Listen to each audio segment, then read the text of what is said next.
So hey guys, welcome to my YouTube channel. Guys, आज की इस वीडियो में हम बात करेंगे क्लास 10th विज्ञान, ठीक है, का महत्वपूर्ण सबसे प्रश्न, वायरल प्रश्न है। अगर आप इन 15 प्रश्न को देख लेते हो तो आपका बोर्ड एग्जाम में 30 से 35 नंबर बिल्कुल बोर्ड एग्जाम में 101% मैं कहता हूं दावे के साथ कि आपका पक्का हो गया, क्योंकि ये प्रश्न आपके बोर्ड एग्जाम के पेपर में बिल्कुल छप चुके हैं। आपको जाकर केवल इन प्रश्नों को छाप देना है, ठीक है। 101% आपके बोर्ड एग्जाम में ये छप चुके हैं प्रश्न, और ये 27 फरवरी की जो पेपर आपको आएगा उसका सबसे वायरल और महत्वपूर्ण प्रश्न है। इन प्रश्नों को मैं डिटेल से और आपको बारीकी से बताऊंगा। तो आपको बोर्ड एग्जाम में 30 से 35 नंबर अभी पक्का करने के लिए आपको कुछ भी नहीं करना है। सबसे पहले आपको वीडियो को लास्ट तक देखना है और वीडियो को लाइक करके चैनल को सब्सक्राइब कर देना है। होगा क्या कि आने वाले सभी वीडियो के नोटिफिकेशन आपको सबसे पहले मिलेगा। तो सबसे पहला और मोस्ट इंपॉर्टेंट ये जो क्वेश्चन है ना, ये वेरी वेरी इंपॉर्टेंट क्वेश्चन है। तो इन प्रश्नों को आपको अभी से तैयार कर लेना, और बार बार रिपीटेड प्रश्न है, ठीक है। तो दे रखा कि प्लास्टर ऑफ पेरिस बनने की विधि तथा एक उपयोग लिखिए, ठीक है। तो देखो, सबसे पहले जो प्लास्टर ऑफ पेरिस बनता है वो कैसे बनता है और इसका उपयोग कहाँ पे किया जाता है, ठीक है। आप सुन लोगे तो आपको चीजें याद हो जाएंगी। ये भले आपको देखकर बड़ा लगता हो लेकिन बिल्कुल आसान है, ठीक है। देखो, जब कैल्शियम सल्फेट डाइहाइड्रेट, ठीक है, जिसे कैल्शियम डाइहाइड्रेट को हम जिप्सम कहते हैं। क्या कहते हैं? कैल्शियम डाइहाइड्रेट को, ये कैल्शियम सल्फेट डाइहाइड्रेट को हम जिप्सम कहते हैं, को 120 डिग्री सेल्सियस पे, कितने, 120 डिग्री सेल्सियस ताप पर गर्म किया जाता है। तो निर्जलीकरण के द्वारा प्लास्टर ऑफ पेरिस का निर्माण होता है। बिल्कुल सिंपल है, बस ये चीज आप जान गए ना तो आप प्लास्टर ऑफ पेरिस बनाना सीखे, ठीक है। इसके लिए जो प्लास्टर ऑफ पेरिस का सूत्र होता है, यानी जो ये जिप्सम का जो सूत्र होता है, कैल्शियम सल्फेट डाइहाइड्रेट, इसका जो सूत्र होता है वो आपका होता है CaSO4 ठीक है। अब देखो, इसमें दो 2H2O जल रहता है। अब इसको बोल रहा है कितने डिग्री सेल्सियस पे गर्म करने पर, 120 डिग्री सेल्सियस पे हमें इसको क्या करना है, हीट करना है, ठीक है। अब देखो, कुछ भी नहीं, इसी से आपको परिभाषा बनेगा, इसी से सब कुछ बन जाएगा, केवल आपको इसको तैयार रखना है, ठीक है। ये किसका है? जिप्सम का। जिप्सम का मतलब कैल्शियम सल्फेट डाइहाइड्रेट, ठीक है। तो अब इसका आप रिएक्शन कराओगे तो ये आपका बनेगा CaSO4 इंटू हाफ H2O। देखो, अभी ये सब चीजें मैं आपको समझा रहा हूँ, ठीक है। हाफ H2O, ठीक है, प्लस 3/2 H2O, ये चीजें बन गया, ठीक है। यही आपका जो ये प्लास्टर ऑफ पेरिस है, ठीक है। अब देखो, इसको जब हमने ये CaSO4 इंटू 2H2 को 120 डिग्री सेल्सियस पे गर्म किया तो ये टूटा किसमें, CaSO4 ये चीजें पूरा पूरा यहाँ पे है। इसके बाद यहाँ पे 2H2O है, ठीक है। यहाँ पे हाइड्रोजन की संख्या 4 है, 2 दूना के 4 इसमें मल्टीप्लाई किया जाता है। तो यहाँ पे हमें हाइड्रोजन की संख्या किसी न किसी तरह 4 करना है, ठीक है। तो यहाँ पे जो 1/2 हाफ H2O, इसे आधा H2O कहते हैं, ठीक है। इसका जब इसमें आप मल्टीप्लाई करोगे तो 1/2 इंटू 2, तो 2 से 2 कट जाएगा, तो यहाँ पे एक हाइड्रोजन है, ठीक है। यहाँ पे कितना हाइड्रोजन है? एक हाइड्रोजन है। और यहाँ पे 3/2 H2O है, तो 3/2 इंटू 2 से मल्टीप्लाई करेंगे तो 2 से 2 कट जाएगा, यहाँ पे कितना H2O हो गया? 3 H2O, ठीक है। तो ये मेंटेन हो गया, यहाँ पे एक H2O और यहाँ पे 3 H2O, तो 4 H2O हो गया, 2 दूना के 4, और ऑक्सीजन कट हुआ एक ठो है, ठीक है। तो यहाँ पे ऑक्सीजन की संख्या कितना है हमारा? यहाँ पे हाफ है, ठीक है, आधा हाइड्रोजन की संख्या, और यहाँ पे जो हाइड्रोजन की संख्या है वो 3/2 है, ठीक है। तो इसको जब मल्टीप्लाई आप करोगे तो यहाँ पे जो आएगा वो कुछ कम आएगा, ठीक है। तो आप इसे ऐड कर दोगे तो इतना ही आएगा, यानी सब कुछ यहाँ पे बैलेंस। आपको यही चीज़ें देखो, अब इससे परिभाषा कैसे बनेगी, ठीक है। इससे परिभाषा ऐसी बनती है कि जब कैल्शियम सल्फेट डाइहाइड्रेट यानी कि जिप्सम को 120 डिग्री सेल्सियस पे गर्म किया जाता है तो निर्जलीकरण के द्वारा प्लास्टर ऑफ पेरिस का निर्माण होता है। प्लास्टर ऑफ पेरिस का निर्माण होता है, ठीक है। बिल्कुल इजी है, आप समझ गए होंगे, ठीक है। तो इसी तरह से प्लास्टर ऑफ पेरिस का निर्माण होता है। फिर दे रखा है कि इसका एक उपयोग लिखिए, ठीक है। प्लास्टर ऑफ पेरिस का एक उपयोग यही होता है, आपको हेडिंग क्या डालना है? उपयोग। उपयोग में क्या होता है कि ये टूटी हुई हड्डियों को जोड़ने के काम आता है, ठीक है। आप किसी का भी हड्डी टूट जाता है तो वो क्या कराता है? प्लास्टर बंधवाता है, तो वो यही प्लास्टर ऑफ पेरिस ही होता है, ठीक है। क्या होता है? प्लास्टर ऑफ पेरिस ही होता है। तो टूटी हुई हड्डियों को जोड़ने के काम आता है, प्लास्टर बना जाता है, जोड़ने के काम आता है।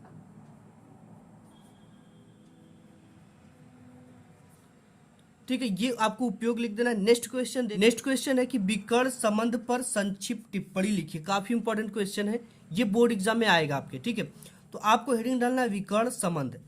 तो विकर्ण संबंध में देखिए क्या है कि द्वितीय आवर्त के कुछ तत्व तृतीय आवर्त के कुछ तत्वों के अनेक गुणों में समानता प्रदर्शित करते हैं।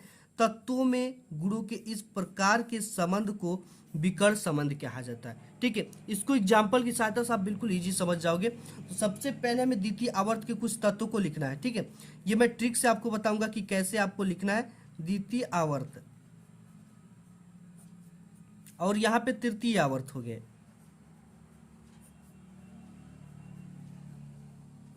ठीक है, तो द्वितीय आवर्त के जो तत्व, आपको कुछ भी नहीं करना है, लिया बेटा बोल। ठीक है, इसका हम सूत्र बनाए, एक लिया बेटा बोल, कार नहीं, मैजिक अल्टो सिर्फ है। मैजिक अल्टो का मतलब एल, सिर्फ का मतलब एस आई। ठीक है, तो ये जो चीजें होती है ना, देखो इसमें यही बोल रखा है द्वितीय आवर्त के कुछ तत्व तृतीय आवर्त के तत्वों के अनेक गुणों में समानता प्रदर्शित करते हैं। तो ये जो है ये द्वितीय आवर्त का है, ये इससे क्या करता है, समानता प्रदर्शित करता है, इससे समानता प्रदर्शित करता है, इससे समानता प्रदर्शित करता है। यानी द्वितीय आवर्त के कुछ तत्व तृतीय आवर्त के तत्वों से अनेक गुणों में समानता प्रदर्शित करते हैं। ठीक है, तत्वों में गुणों के इस प्रकार के संबंध को विकर्ण संबंध कहते हैं। तत्वों में इस प्रकार के संबंध को विकर्ण संबंध कहते हैं। बिल्कुल इजी है। द्वितीय आवर्त के कुछ तत्व तृतीय आवर्त के कुछ तत्वों से अनेक गुणों में समानता प्रदर्शित करते हैं। इस प्रकार के तत्वों को, इस प्रकार के गुणों को हम विकर्ण संबंध कहते हैं। ठीक है, बिल्कुल सिंपल है, आप इसको देख लो, एकदम यही चीजें लिखा ही गया है। तो ये हो गया हमारा विकर्ण संबंध। इसके बाद नेक्स्ट है कि वयस्क मनुष्य के दंत सूत्र का उल्लेख कीजिए। ठीक है, तो देखो जो दंत सूत्र होता है मनुष्य का, वो क्या होता है, यहाँ पे I2/2। ठीक है, इसको मैं डिटेल्स में आपको बताऊंगा।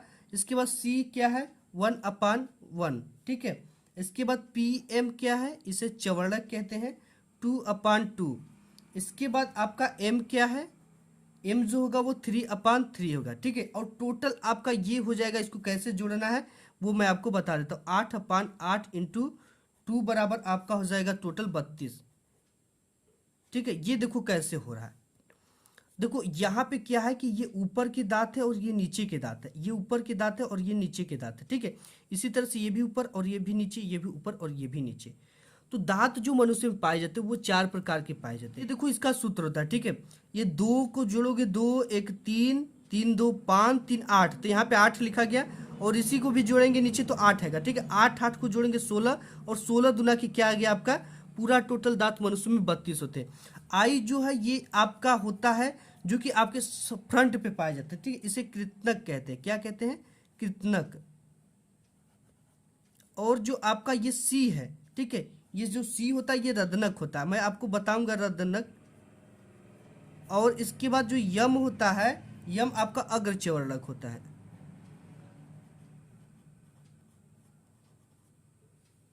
और ये जो आपका यम क्या, यहाँ पे सॉरी पीएम जो होता है वो अग्रचवर्णक होता है। ठीक है, पीएम, ये जो पीएम है, और आपका जो यम होता है वो केवल चवर्णक होता है। देखो ये जो होता है ये आपकी एकदम फ्रंट में सामने पाया जाता है। इसके जस्ट बाद रदनक थोड़ा चौक पाया जाता है।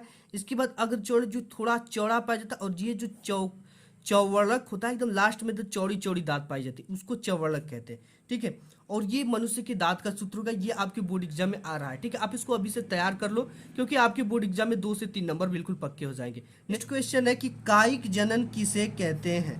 अब देखो कायिक का अर्थ होता है काया, काया का मतलब होता है शरीर, जनन का मतलब तो आप समझ रहे हो, जनन मतलब उसी के समान एक दूसरा उत्पन्न करना। ठीक है, किसे कहते हैं, तो देखो कायिक जनन किसे कहते हैं, जब पादप का कोई वर्धी भाग, ठीक है, वर्धी मतलब कोई भी उसका एक ब्रांच, वर्धी भाग मातृ पौधे से यानी उस मेन पौधे से अलग होकर एक नए पौधे का निर्माण करता है, तो उसे कायिक जनन कहते हैं। ठीक है, यानी कि आप इसको एग्जाम्पल मैं दूंगा, आपको इजीली समझ जाओगे कि जब पादप का कोई भी वर्धी भाग यानी उसका कोई भी एक टहनी काट कर मातृ पौधे से यानी मेन ब्रांच से, मेन पौधे से अलग होकर एक नए पौधे का निर्माण करता है तो उसे कायिक जनन कहते हैं। ठीक है, अब देखो कायिक जनन भी दो प्रकार के होते हैं। ठीक है, एक होता है प्राकृतिक कायिक जनन और एक होता है कृत्रिम कायिक जनन।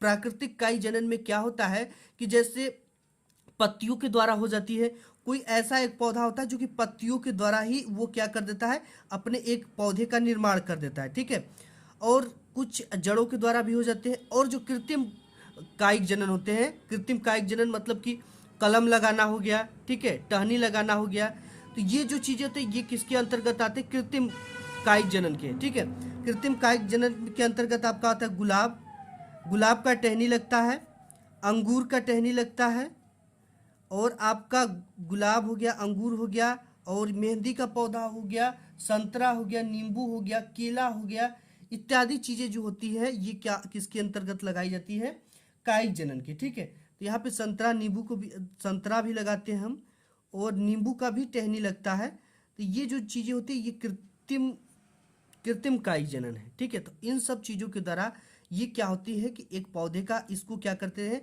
कि इसके जो मेन ब्रांच होता है, इस मेन ब्रांच से एक ब्रांच को कट किया जाता है। कट किए के बाद इसे हम क्या कर देते हैं, जमीन में कलम लगा देते हैं, तो इससे एक नए पौधे का निर्माण होता है।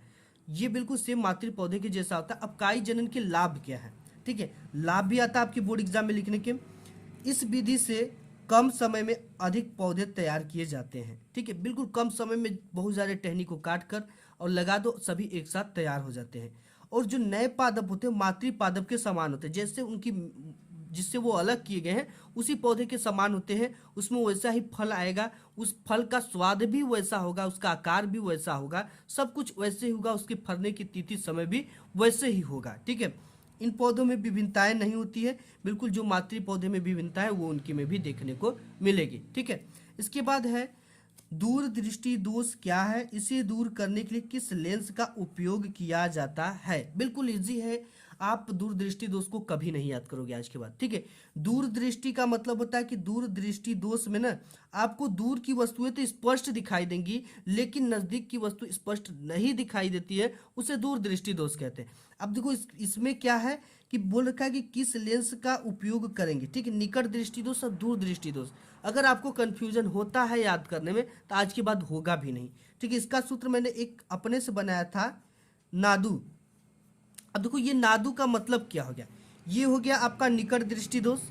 निकट दृष्टि दोष में किस लेंस का उपयोग किया जाता है, ये अवतल, ए फॉर अवतल लेंस, और दूर दृष्टि दोष में उत्तल लेंस का उपयोग किया जाता है। ये हमने फार्मूला बनाया था। ठीक है, तो निकट दृष्टि दोष में किस लेंस का उपयोग किया जाएगा, ये कौन सा है, निकट दृष्टि, ये दूर दृष्टि दोष है। ठीक है, दूर दृष्टि दोष में उत्तल लेंस का उपयोग किया जाएगा। किस लेंस का, उत्तल लेंस का। अगर ये निकट रहता तो इसमें अवतल लेंस का उपयोग किया जाता। बिल्कुल आपको यहीं से सब कुछ क्लियर हो गया।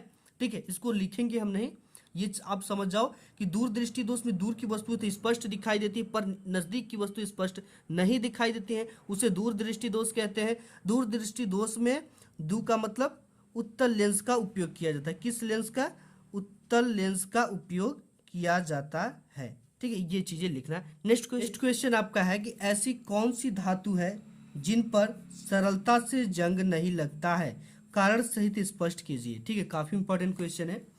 तो देखो जो गोल्ड है, ठीक है, Au, platinum Pt, chromium Cr, ऐसी धातु है जिन पर सरलता से जंग नहीं लगता क्योंकि इन धातुओं की क्रियाशीलता अत्यधिक कम होती है। ठीक है, ये अत्यधिक क्रियाशील नहीं होते हैं कि वायु में आने के बाद उससे रिएक्शन किए और जंग लग गए। ठीक है, ये अत्यधिक कम क्रियाशील होते हैं, इसीलिए इस पे जंग नहीं लगता। ठीक है, तो ये आपको क्वेश्चन आएगा कि कौन सी धातु है जिन पर सरलता से जंग नहीं लगता, कारण सिद्ध स्पष्ट कीजिए। तो आपको लिखना गोल्ड, प्लेटिनम, क्रोमियम ऐसी धातुएं जिन पर सरलता से जंग नहीं लगता क्योंकि इन धातुओं की क्रियाशीलता अत्यधिक कम होती है। ठीक है, अब इसके बाद नेक्स्ट है, काफी इंपॉर्टेंट है, क्रियात्मक समूह क्या है, किन्हीं 4 क्रियात्मक समूहों के सूत्र सहित नाम लिखिए। काफी इंपॉर्टेंट क्वेश्चन है ये। ठीक है, आप इसको इजीली समझ जाओगे।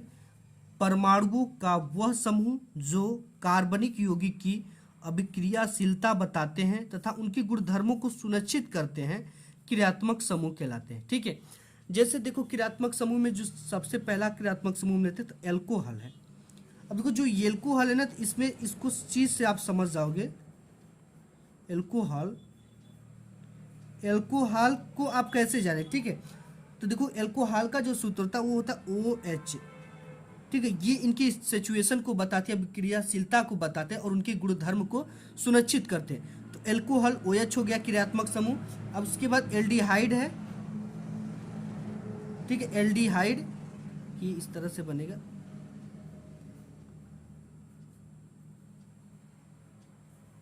एल्डिहाइड का जो क्रियात्मक समूह है वो आपका है C, और यहाँ पे सिंगल बॉन्ड H और यहाँ पे ड्यूल बॉन्ड OH, ठीक है। और इसके बाद है कीटोन,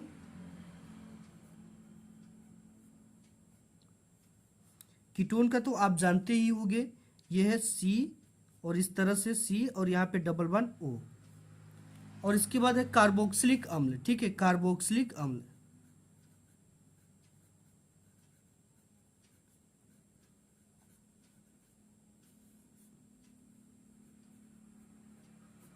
कार्बोक्सिलिक अम्ल का जो फार्मूला होता है वो आपका क्रियात्मक समूह होता है इस तरह से C, और यहाँ पे डबल बॉन्ड O आपका लग जाएगा और यहाँ पे लग जाएगा OH, ठीक है। तो ये किसका फार्मूला हो गया, कार्बोक्सिलिक अम्ल का ये क्रियात्मक समूह हो गया, ये कीटोन का हो गया, एल्डिहाइड का हो गया, अल्कोहल का हो गया, ठीक है। ये इनके क्या करते हैं, अभिक्रियाशीलता और इनके गुणधर्म को सुनिश्चित करते हैं। Next question, important question. Next आपका क्वेश्चन है कि गौण लैंगिक लक्षण किसे कहते हैं। यौनारंभ के समय बालक एवं बालिकाओं के शरीर में विकसित होने वाले गौण लक्षण का उल्लेख कीजिए। वेरी वेरी इंपॉर्टेंट क्वेश्चन है, ये आपके बोर्ड एग्जाम में आ रहे हैं, ठीक है। तो इसको आपको अभी से तैयार कर लेना है। सबसे पहले जानेंगे कि गौण लैंगिक लक्षण क्या है। तो देखो गौण लैंगिक लक्षण लैंगिक विभेदन की वे लक्षण हैं जो किसी जंतु में पैदा होने के बाद, यानी विशेष का जो होता है यौना अवस्था में प्रदर्शित, ये कब प्रदर्शित होते हैं, यौना अवस्था में प्रदर्शित होते हैं, ठीक है, आपको दिखाई देते हैं। ये आपकी पैदाइश नहीं होते हैं, जब आपकी उम्र 14 से 15 या 16 साल होती है तब ये चीज़ें आपको दिखाई देने लगती है। तो इसी तरह के लक्षण को हम क्या करते हैं, गौण लैंगिक लक्षण कहते हैं, ठीक है। ये पुरुष में भी होते हैं और स्त्री दोनों में भी होते हैं। तो पुरुष में जो गौण लैंगिक लक्षण होते हैं वो होते हैं इनके चेहरे पर, ठीक है, यहाँ पे चेहरे रहेगा, चेहरे पर व शरीर पर बाल उगाते हैं, स्वर भारी हो जाता है, ठीक है। अगर आप 10th में हो तो ऐसी सिचुएशन आपके सामने आ गई होगी। और वृषण कोषों तथा शीशन के आकार में वृद्धि हो जाती है, ठीक है। और इसके बाद जो पुरुष होते हैं उनकी अस्थियां व पेशियां वो काफ़ी मजबूत, वो कंधे चौड़े, शरीर की लंबाई बढ़ने लगती है, ठीक है। तो आपकी बढ़ी रही होगी, तो ये तो आप जानते ही होंगे, ठीक है, इसके बारे में आपको ज़्यादा बताने की ज़रूरत नहीं है।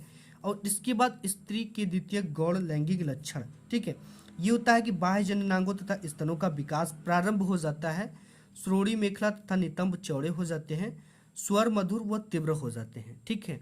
इनके तीव्र स्वर होते हैं और इनके क्या होते हैं, पुरुष के भारी हो जाते हैं।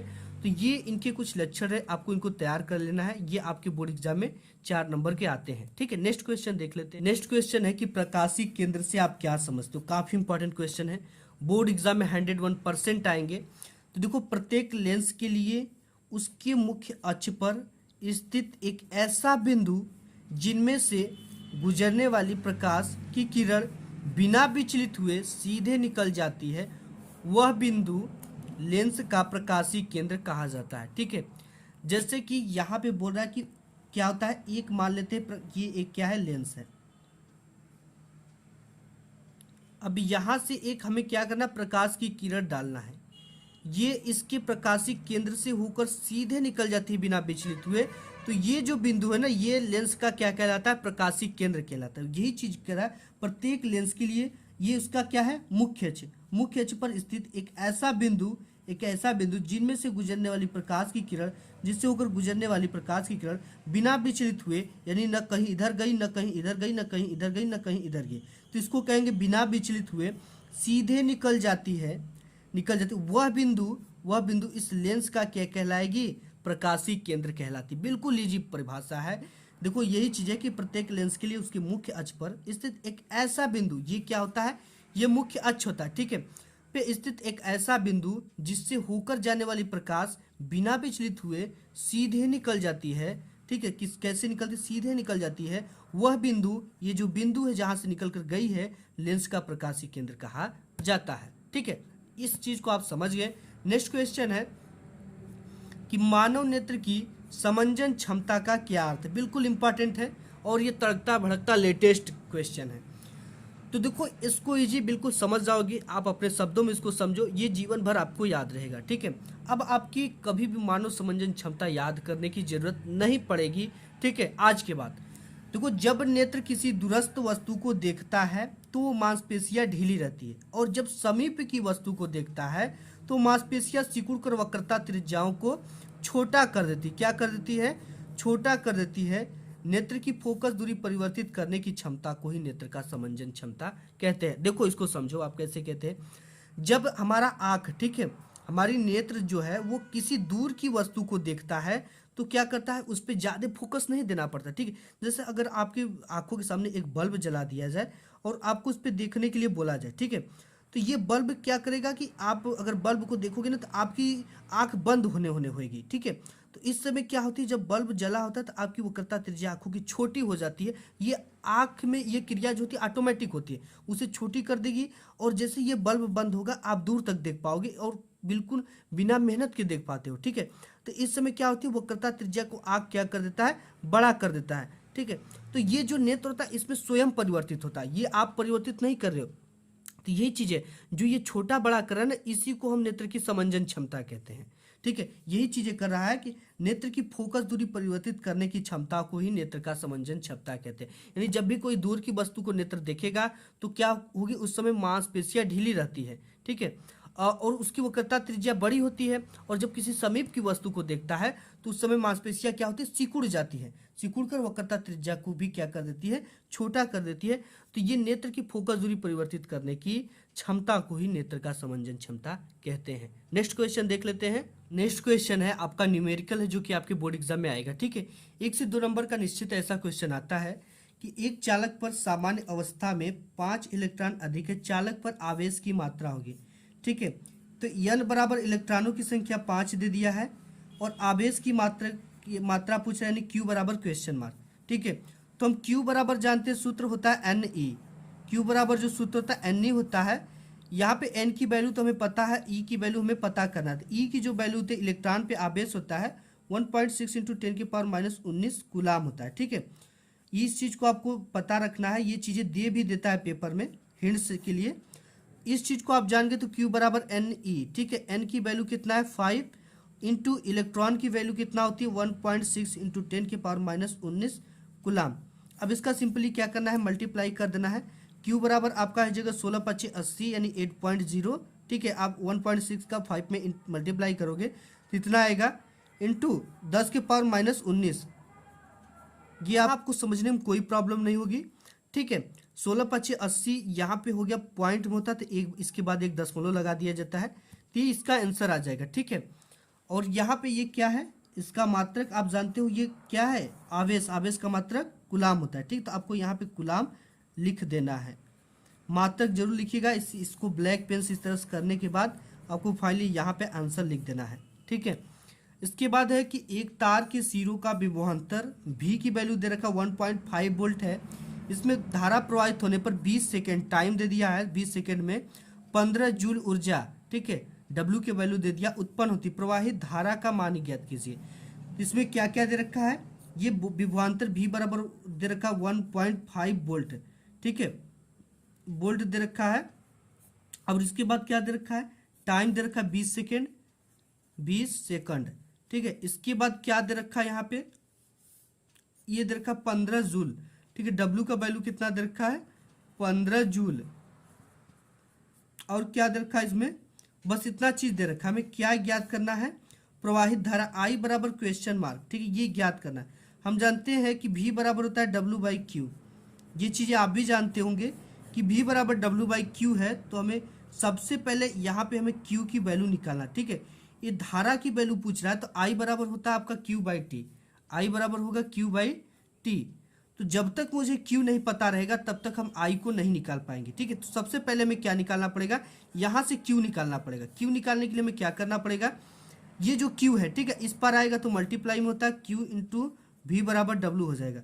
अब हमें क्या है, V पता है तो इसको इस पार भेज देंगे, गुणा में इस पार आ जाएगा तो भाग में हो जाएगा। Q बराबर हो जाएगा W/V, ठीक है। यहाँ से तो क्यू की वैल्यू हम निकाल सकते हैं क्योंकि डब्ल्यू का वैल्यू हमें दिया है, डब्ल्यू की वैल्यू, और यहाँ पे भी की भी वैल्यू दिया है 1.5। ठीक है, तो यहाँ से हम सिंपली फाइंड कर लेंगे इसे, क्यू बराबर डब्ल्यू की वैल्यू 1.5 वोल्ट, और भी की वैल्यू जो है कितना दे रखा है, सॉरी ये भी की वैल्यू दे रखा था, तो हमें यहाँ पे डब्ल्यू की वैल्यू रखना है। ठीक है, डब्ल्यू की वैल्यू क्या है 15, और यहाँ पे भी की वैल्यू क्या है 1.5 वोल्ट, 1.5 वोल्ट। ठीक है, तो ये 15 डा हमें 150, क्यू की वैल्यू आपकी आ जाएगी 10। ठीक है, पॉइंट लगा है, क्यू का वैल्यू कितना आ गया 10 आ गया, इसको आप समझ सकते हो। ठीक है, हमने यहाँ पे थोड़ा शार्ट कर दिया है, 15 गुणित 1.5 है। ठीक है, 10 से मल्टीप्लाई दोनों तरफ कर देंगे तो हो जाएगा 150, और ये हो जाएगा 15, 15 दहा में 150। ठीक है, इसी तरह से हमने काट दिया, क्यू की वैल्यू कितना आ गई 10 आ गई। अब यहाँ पे आई बराबर धारा पूछ रखा क्यू बाई टी होता है, क्यू की वैल्यू कितना आ गया 10 आ गया, 10 हमने रखा, टी की वैल्यू कितना है 20 सेकेंड, 20 को रखेंगे तो हो जाएगा आपका 2 पंचे 10, और ये हो जाएगा 2 दहा में 20। आई बराबर आपकी जो वैल्यू आ जाएगी हो जाएगी 5/10। इसका जब वैल्यू निकालोगे आप तो ये हो जाएगी, इसका जब मल्टीप्लाई करोगे तो 0.5 एम्पियर। ठीक है, इसकी जो मात्रक होगी वो क्या होगी, एम्पियर होगी। तो गाइस आज की इस वीडियो में बस इतना ही, मिलूंगा एक नेक्स्ट वीडियो में, तब तक के लिए धन्यवाद।